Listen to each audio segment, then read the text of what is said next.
Hey, it's Antonio. Welcome back to my channel. Now, who's ready for some fighting words? In this video, I want to talk about the word on the street is possibly there might be a rematch on the horizon. That rematch being between Conor McGregor and Floyd Mayweather Jr.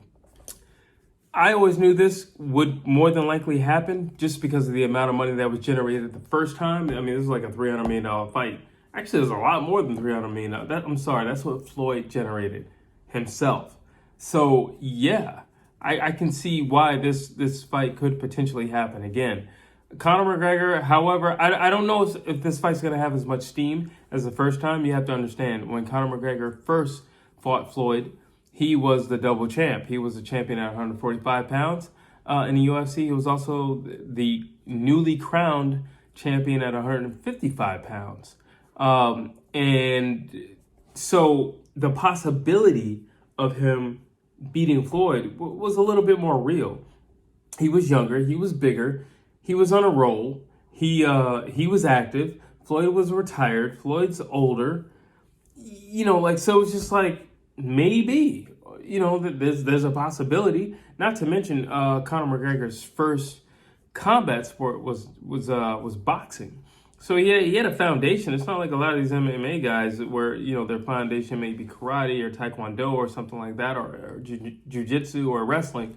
His foundation was actually boxing. So for him to go back to what he started in, and clearly he has a passion for and a love for, and you can see it. It's very prevalent when he's actually in the octagon. His bread and butter are his hands. And his footwork, his hands, his head movement. So it's just like, all right, boxing is your bread and butter. Yeah, you're capable of doing other things, but you're not known as a kickboxer. You're not known as a kicker, and you're not known as a grappler. You're not known as a wrestler. What you're known for are your hands. You're primarily a boxer. Okay, so the first time around, the realization that Conor could actually pull off a win, it was plausible. It was believable. It was sellable, which is why the fight generated what it generated. Because the idea, like, well, you know what? This dude is on fire. And everything he said to that point, came true. So it's just like, maybe. And then, being the master promoter that he is, Floyd Mayweather said, well, I am older. I'm not active. In on top of that, Floyd wasn't working out. He would work out like 1 or 2 days a week. I mean, you could clearly see it in his physique, but dude wasn't working out. He wasn't taking it too serious, obviously. I don't even believe he did any sparring or anything like that. He probably did, but he didn't do like a ton of sparring, and it certainly wasn't heavy sparring. But actually, I know for a fact it was Leonard Ellerby. He said, he didn't even spar. He just, so I mean, but still, there was it was believable. See, that's what we tuned in for, because it was believable. You're right. This guy is on fire. Everything he says does come true. He did look good in his open workout.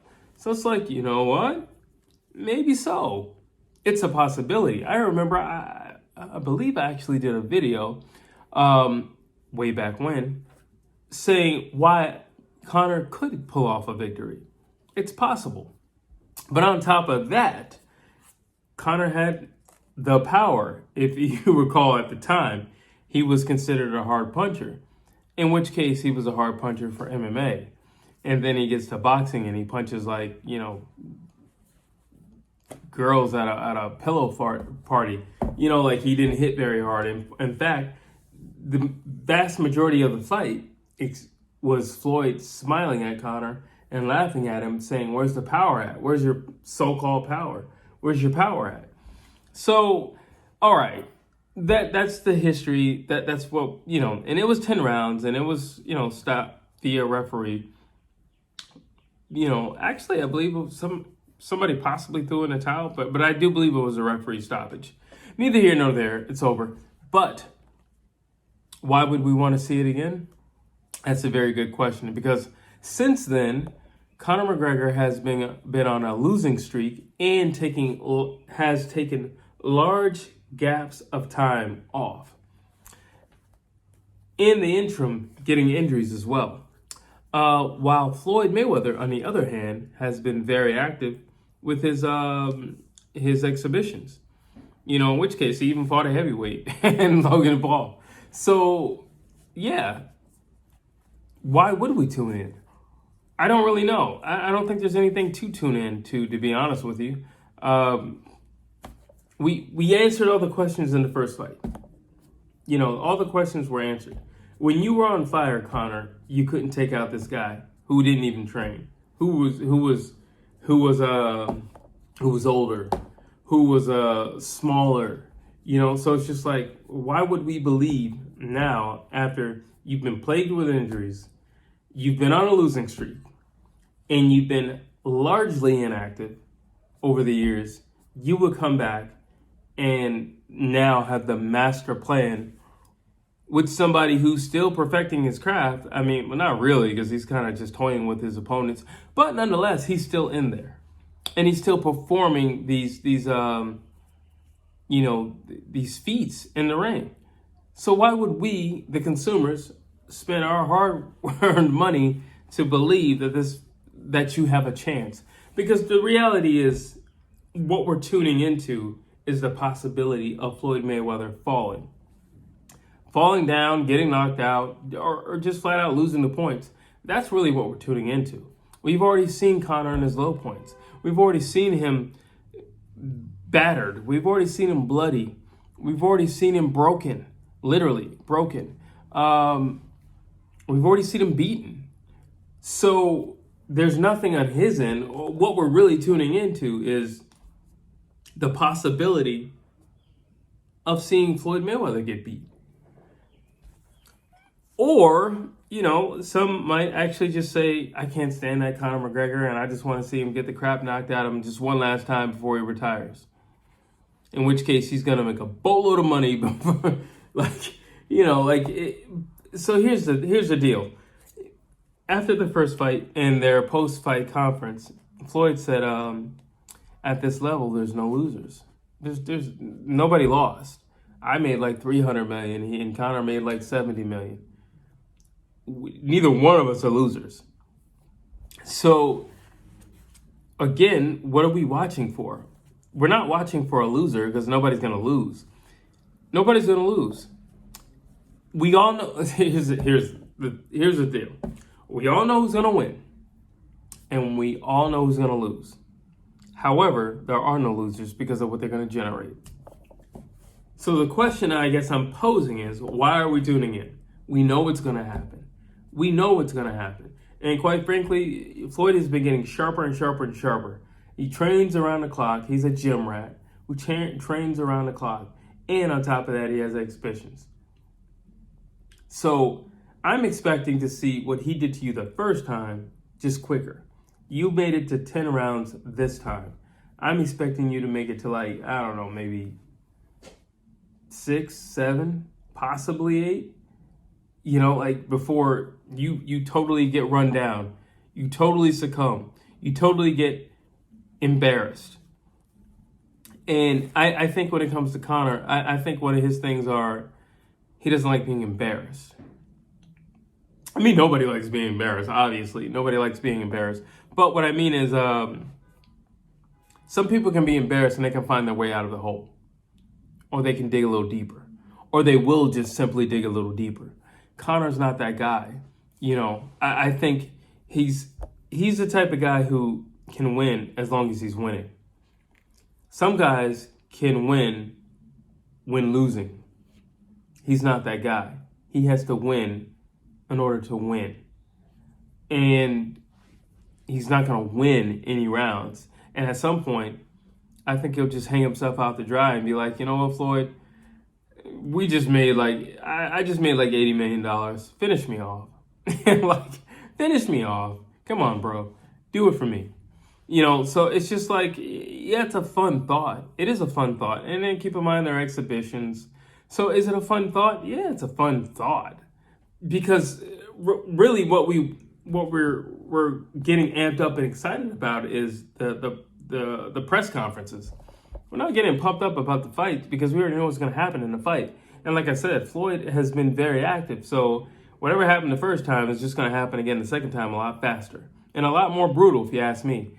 But what we're really tuning in to is the press conferences. That's it. They're a spectacle. Those two together are literally gold. And they know it, which is why at the end, after the fight, they were laughing and joking and having fun. And Floyd said several times, it was great to have a dance partner. It was great to have somebody who's willing to engage me and go back and forth with it. He was loving every second of it. And I believe Conor was too. I really do believe Conor was too. So it's just like, nobody really goes back and forth. Nobody's ever really gone back and forth with Conor either. So to find somebody who's your perfect match, the yin to your yang, and is willing to engage you verbally, it's fun. It was fun for us to hear, and I'm sure it was fun for them to put on the performances that they put on, because I definitely don't believe that they truly hated each other or anything like that. I believe they were two businessmen who were two opportunistic businessmen who saw a marketing strategy and campaign that was not going to lose. And they took full advantage of it. And it was a full-on performance from start to finish, and it started off beautifully. It played through beautifully. What happened in the fight was supposed to happen. And then in the end, they hugged and they went home. And that was the end. The curtain dropped. Literally, the curtain dropped. So, am I expecting anything other than what happened the first time? No. Do I think they can top what they did the first time in, promotion? Not really. Not because there's no intrigue. Conor's been on a losing streak. So no, I don't. Do I think they can top what they said in terms of press conferences? No. Floyd's throwing money in the air and having his bodyguards stand over Conor, and Conor's got the crowd calling Floyd all types of names. And no, I don't think they can top what they did, because it's hard to take Conor McGregor seriously now. It's really hard to take him serious. Listen, guy keeps losing, you can't really take him serious. If he's talking about taking on arguably in my opinion, the best boxer of the last 40 years. You can't take that serious. You can't take that serious. So those are my thoughts. What do you think? Would you be willing to watch Floyd Mayweather and Conor McGregor dance again? Or would you say, I'll pass? Drop your comments down below. I'd love to hear what you have to say. Please like, please share, and also please subscribe to my channel.